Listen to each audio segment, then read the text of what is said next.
Welcome back to the Community Council. Thanks for joining us today. If this is your first time joining the show, we are the show that talks about everything good going on in our community, and we talk to some amazing nonprofits just out here trying to make a difference. So let's get to our next guests. They're in the studio with me right now. How about you guys introduce yourself to our listeners? Hello, my name is Franco Vega, Executive Director of the RightWay Foundation. And how about you? My name is Marquise Bryan. I'm a member of the RightWay Foundation. So what is the RightWay Foundation? Get into basics. Well, basically, first, Alex, thanks for having me. The RightWay Foundation is a unique program that ties in employment services and therapy to foster care youth leaving the system, LA County foster care system. Okay. And when I say it's a unique approach, we once again combine therapy and employment services. So we do all the hiring for LA Life Staples Center, a bunch of restaurants at LAX, but we know that a kid, a youth, young adult leaving the foster care system has to deal with trauma, and we want to help them get over that while they're working on the job. We can't separate the two, in my opinion. So did you start this? Yes, I found this organization in 2011. So I think that just based on the brief summary, we're obviously going to dive into this over the course of the next 15 minutes, but I think that's so important. I'm a huge believer in therapy, and this is the first time I've heard someone say, hey, when it comes to the foster system, we're going to tie in therapy to prep these teenagers for young adulthood and getting into the workforce. So why did you start this? Why was this something that was close to your heart? Well, I'm a kid from the system too, myself, but I was on the other side, probation system, but I was an orphan. I should have been foster care, but probation stepped in. I dealt with a lot of trauma and abuse through the hands of my mother. Either though I'm a veteran from the U.S. Army, I suffer from PTSD from the abuse that my mom caused on me from as early as 5 years old to the day she died when I was 15 years old, coming in and out of juvenile hall. And so the nightmares started to come at a later age, meaning at 28, I'm starting to have nightmares, can't focus, drinking and doing other things, self-medicating.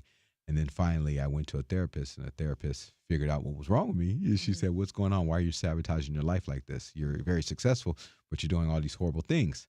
And I told her my life story, and then she said, oh, my Lord, it's the cause of your mom and the abuse you grew up in as a little kid.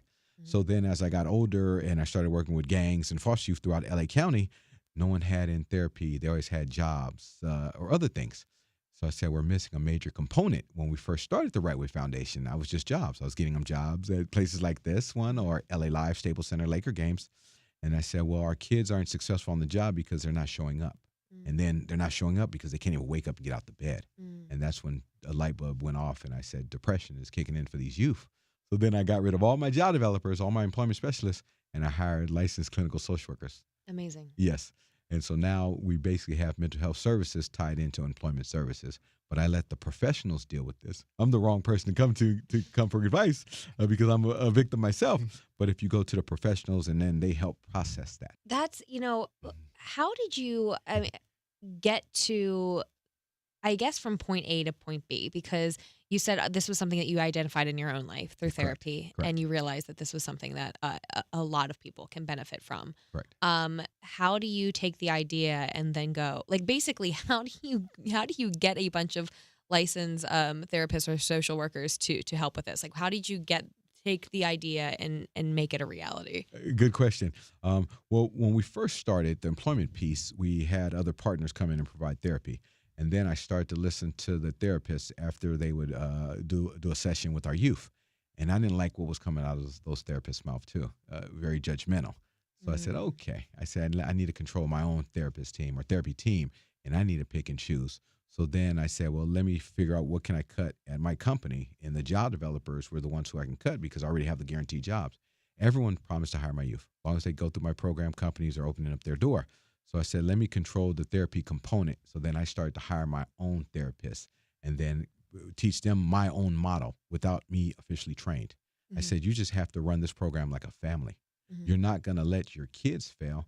If your own biological daughter or son has nightmares at night, you're going to help them process that. You're not going to say, well, I'm getting off of work right now. I can't help you process that, Maria. So you're going to deal with your kid until the problem is solved. So that's when I made the whole switch and then convinced the therapist to join my team. And then we looked at data. We have an 84% retention rate. Out of 350 kids, I'm still seeing 290 kids. So the data's there that they want this. They're asking to talk to the professional folk before the job. They come in because they want the job. Yeah. but they really want to talk. They Yeah. want to really, they want to share their experience. And then our job is to convince them it wasn't their fault. Yeah. We have a saying in our program that you have to allow people to be messed up without messing you up. Yeah. And that's what we tell our kids. If your parents were messed up, that shouldn't make you messed up. Yeah. Don't let them mess you up. Like my mom was really messed up. Yeah. And she messed me up for a long time until I could figure that out. Yeah. And luckily, I must have an angel because it kept going, meaning I was successful and I was getting over the hump. But a lot of kids can't get over that hump. Yeah. They're trapped in a box. I mean, I'm someone who is a huge, I don't know if advocate would be the right word, but I'm someone who always encourages therapy. I'm someone who I think that anybody can benefit from that. And it's, I go to therapy myself. It's something that, it's, it's funny to me because sometimes I'll talk about it and sometimes there's still a stigma with it, which Correct. always really confuses me. Correct. Because you wouldn't I always say, you go to the doctor for everything else. Why wouldn't you go to the doctor You're for right. your mental health? Like, You're why right. would, you know what I mean? Like, You're correct. but I think the thing with, my brother, who is 18, he goes to therapy. He's been going to therapy since he was 16. And I always say to him, Matthew, when he was in high school, I said, you are going to have the sense of self-awareness, like beyond people your age who haven't gone to therapy. Correct. And I think it does bring, self-awareness, and you start to link things. Correct. Why do I operate the way I operate? And then you just become stronger. That's Correct. really all that is. You get the answers. Yes, you get the answers. Yeah. And I think it just, when you have that level of self-awareness, you can just really, you can succeed that much more in your life. So I think it's really incredible to hear you took this program, but then you made it even better because you identified, instead of what so many people can do is when, maybe youth in that situation don't show up to work or whatever, instead of just writing them off, it's like, okay, there's a deeper issue here. Let's address that. You're 100% right. And we went one step further where we're starting to train corporate America how to deal with our population or deal with folks who's dealing with PTSD. And they've been very satisfied with our curriculum.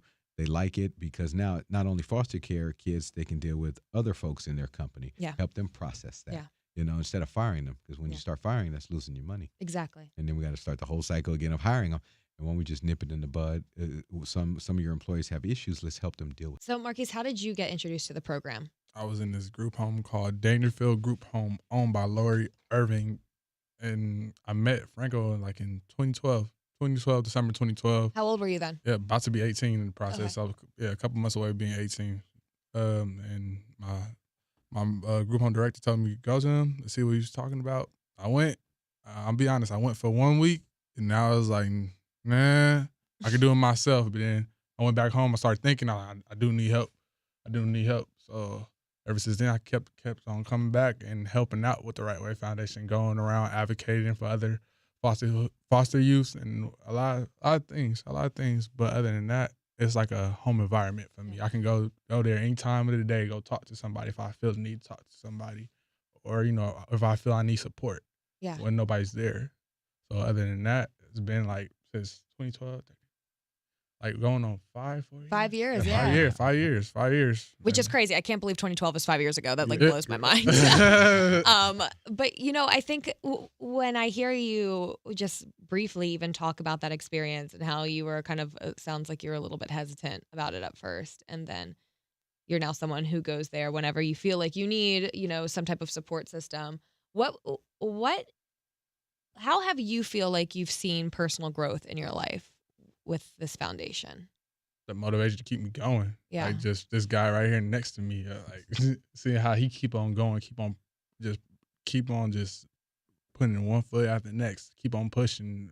Just because one door shut, that don't mean the next one don't open. You gotta keep on trying in life, because at the end of the day, you're the one that dictates your outcome. Did you also go to the therapy program? What did that look like for you when you were turning 18 and you go to the RightWay Foundation and you're trying to basically enter from your teenage years, even though you're still a teenager, but then enter into adulthood?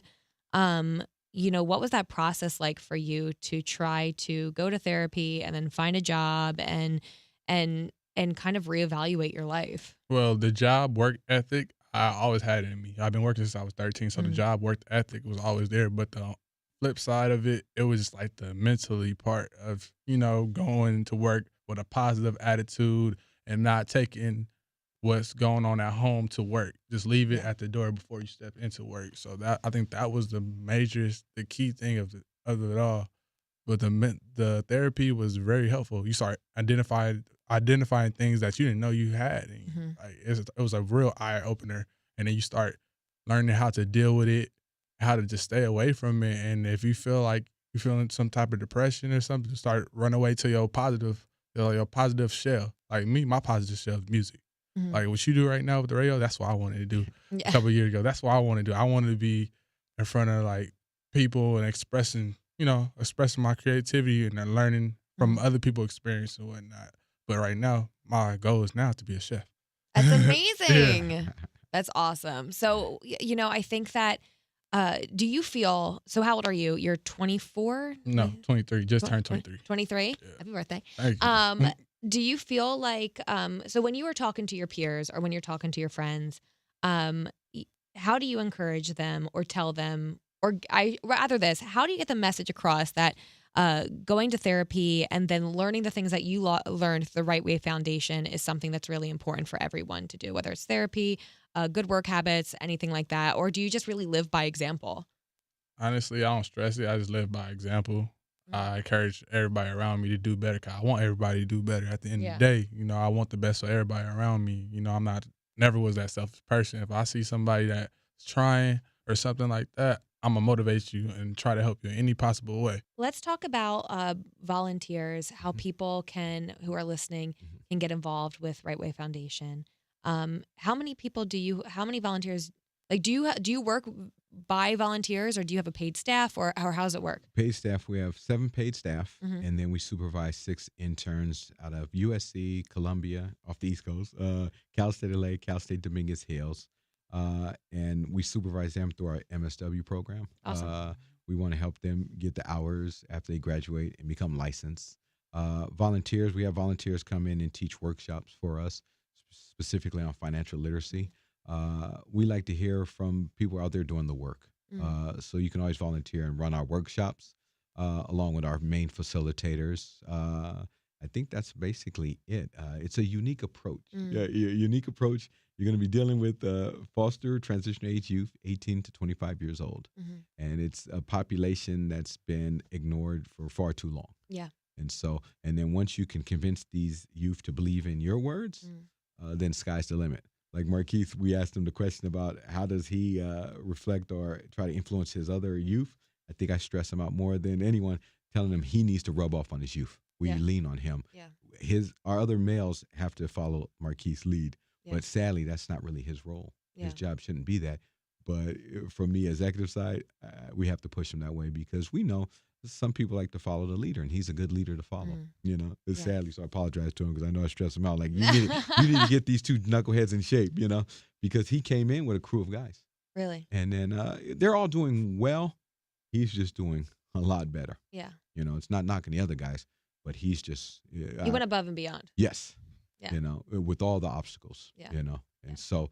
But back to our volunteers, they can visit our website, therightwayfoundation.org. Yeah. Just look at our webpage first before you really want to make the commitment, Yeah. because God forbid, we don't want people to jump in and then flake on our youth. Yeah. Then that's you have to also know what your schedule is, and that's okay. It's like not everybody Correct. is cut out, for this. Maybe, but like if you have the time, the resources to do it Correct. wisely, then do it. So because you don't want to let down people around you, that would be a shame. So, what about just in the last minute, if you have any upcoming events, how people can donate, all of that? Give me that information. Okay. Well, this is Foster Care Awareness Month for May. We're having a bowling event May 28th. Visit our website again, therightwayfoundation.org. It's only $50 to buy a ticket. You get bowling, karaoke, food for 3 hours. That sounds fun. I know. It's at X Lanes in Little Tokyo. Awesome. And so just go to our website, purchase tickets, or just drop us a phone call. And, we're very open. Whatever anyone has out there, always people come with ideas. We're willing to explore them and see what fits. What was the website? One more time. TheRightWayFoundation.org. Think of doing something the wrong way, but do it the right way. The RightWayFoundation.org. Guys, I'm very thankful you could come in today. So thank you for Thank you for having us. time to do that. I appreciate it. Thank you.